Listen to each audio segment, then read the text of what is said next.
human caravan that's been traveling through Mexico for a month is now at the U.S. border. Up to 200 people from Central America are hoping to apply for asylum in the U.S., but the border office says it's over capacity.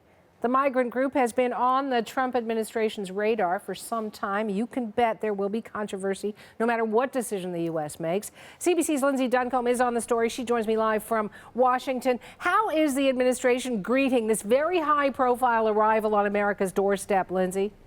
Well, certainly with warnings, Suhana, warnings that people should not enter the United States illegally. Last week, the Homeland Security Secretary put out a statement especially directed to this so-called caravan of people. Here's what it said. "Let me be clear. We will enforce the immigration laws as set forth by Congress.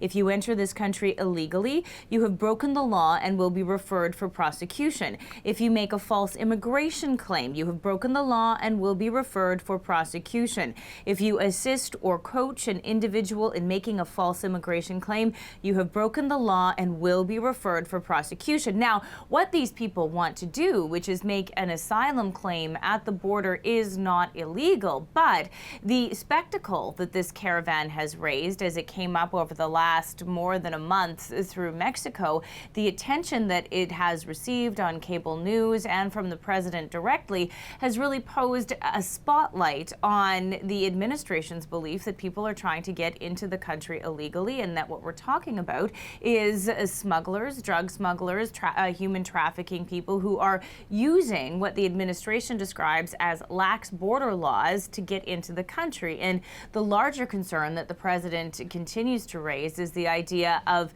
catch and release. That's the idea of people, particularly people who are bringing young children, which many of the families who are waiting to get into the states at this particular border crossing are, will make their asylum claim and then be detained for a little while, then let out into the United States before their hearing comes up. And that's something that this administration views as problematic. And Lindsay, let me ask you about this group of migrants as well. What more do you know about them? Well, it's a much smaller group than what started out. At its peak, there were 1,000 people as part of this caravan.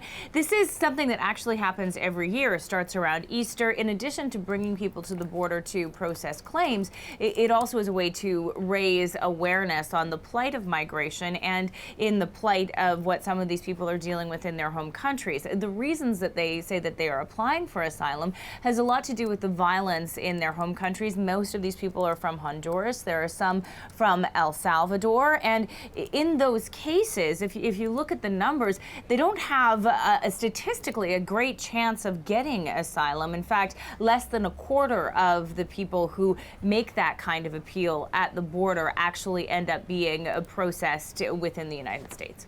Thanks for that, Lindsay. CBC's Lindsay Duncombe in Washington.